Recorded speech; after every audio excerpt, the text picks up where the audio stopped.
Dexter, the Sting, Hastings. Dexter, the Sting, Hastings. Dexter, the Sting, Hastings. Dexter, the Sting, Hastings. Box in your mouth, act up, you will get box in your mouth. Don't get rude, fam. Box in your mouth, you ain't that dude now. Box in your mouth. Right, Dexter Hastings here for bbcolin.com. I'm here with Dan Podmore. He's a multiple unlicensed promotion champion. Right, Dan, welcome to Fightden. Right, this year's been a pretty good year for you, hasn't it? Yeah, it's not bad, not bad. Not bad at all. Well, between November and December, you had 4 fights in a month. Yeah, it was. I think it was three. There was 4 fights in actually 3 weeks. 4 fights in 3 weeks, right? My question is, what was you thinking in that? It's just one of them, ain't it? If they offer it, I'll take it. Oh, right, fair enough. So, were any of them actually planned? Because I know you thought you would. Well, you won the Triple G title, didn't you? Yeah, that one was planned, and the Duffy fight was planned. There was one where the night after the Triple G, it was our own gyms. Oh, okay. And you just jumped on? Yeah, I took Rebecca to the boxing. And they just asked me to fight. I just jumped in. And the week before the big little one, the Triple G, that was arranged not before with Tony Deakin, to be fair. It was, okay. And I was supposed to fight someone else, but then the one who told me to fight some guy that was, to be honest, like a monster. Okay. Massive. So they turned down the original fight, but then they asked me on the night would I come down. I was like sitting in my bed at 8 o'clock and phoned me. I was like, do you want to come down? Can you get down for 9 o'clock? I was like, yeah, come on. Went down there, it was like, well, this is for the such and such bout. So I was like, right, I'm taking a bout then. Right, yeah.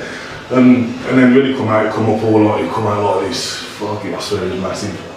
I seen the clips, but you done alright. Yeah, I think that guy just come to windmill. You know what I mean? So I was just trying to bob and weave and pick my shots. And I rocked him 3 times, and I was like, I thought this guy's going out in the start, at the end of the first start, end of the second or start of the third. I was gonna put him out.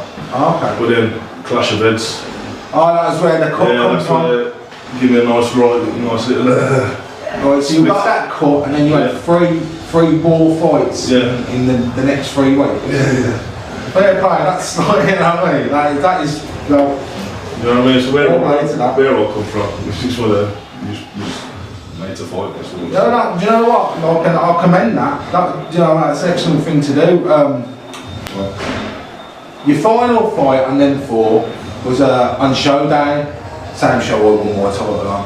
We won't go on about that because it's all about Dan today. Right, you fought an old foe of mine, someone who beat me, Sean Duffy, for his Showdown heavyweight title. Right, the result didn't go your way. Right, but how did you think the fight went? As was mentioned before, I thought, I made him my fight, as we were saying. It was a close fight. It was close. You know what I mean? It's a tough dude, sort of thing. But I thought I was winning the fight until the end of the 4th. So I think I had too much of a flurry in the 3rd without conserving some energy for the 4th. Yeah. So I've not had a fight that's gone that far. Oh, okay. So there's always been second round stoppages and stuff like that. So. Well, my idea, because I was in the back celebrating my win, but I watched the fight the day after, and the way I had it, you absolutely, like you said, like we talked about earlier, you drew him into a battle which you shouldn't have been in. You won the 1st. He kind of battled through the 2nd, and I had him winning the 2nd as a close one. The 3rd was a draw, and it was the 4th round was just sheer will on his part. But the one thing I will commend you for is dragging a boxer into a brawl, into a proper scrap. He knew that he shouldn't have been. He knew that he shouldn't have done that, but you got him in there, and you must have done something to drag him into that, because Sean's not a silly bloke. So like I said, it was probably like a macho sort of thing, but yeah, I think there's a bit of ego as he wanted to show that he could do that, but you know what? So I thought when you saw that fight, when I was hitting him, you can tell I was hurting him. He didn't like it. The body shots was, he was lifting his legs and he was wincing. I did notice the leg twitch a few times, and Sean can't do that, mate. Can't do that. Right. There is talk of a rematch. Right. The next show's in March. Is it March? Yeah. Right. Is the rematch going in March? I'm pre-booked, I think, for March. I think there's a fight getting setting up with Aaron Jim. It's going to be Never Back Down 5, right? It's going to be against an ex-WC heavyweight champion, Tim Witherspoon. Oh, Tim Witherspoon who beat Frank Bruno. Terrible team, yeah. Well, do you know what? That's brilliant. And who runs that gym? Is it Scott? Les Boyfield. Les Boyfield. Right, I've done an interview with you. I want press passes for that. Right, we'll be there. If we can be, we'll definitely be there for that. So it's not going to be in March. So the next one's in July. I've asked Keith whether he can to ask Sean whether he wants it in June. I'm totally up for having that again. Yeah, because I think he's accepted the fight. Well, from what I've been seeing on social media and that, Sean's up for doing one more year of the unlicensed, and they're looking to turn pro. Yeah. So, you know what? If he's going to do that, he needs to fight the best. And at the moment, you and him out there are some of the top heavyweights around in the unlicensed. So it's going to happen. You know what I mean? It's going to happen.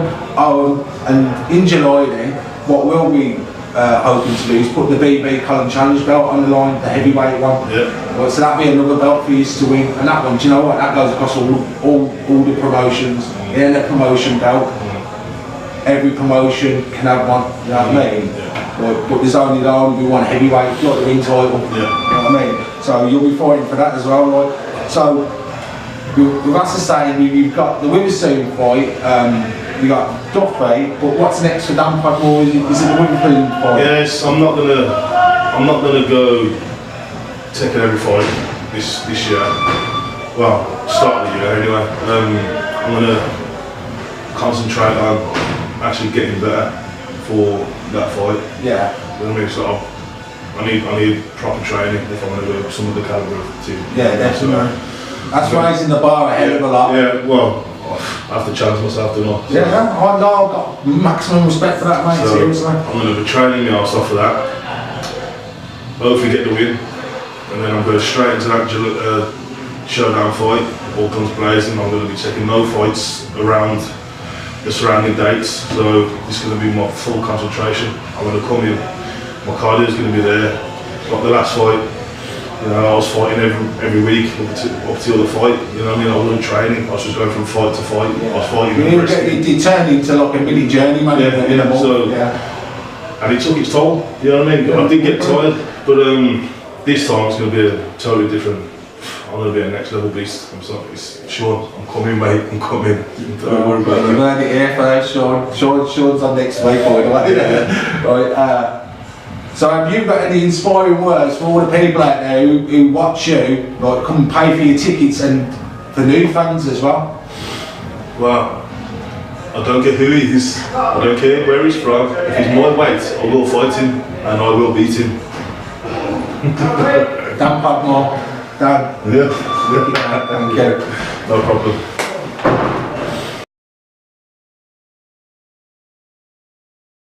Right then, my thoughts on Dan Podmore.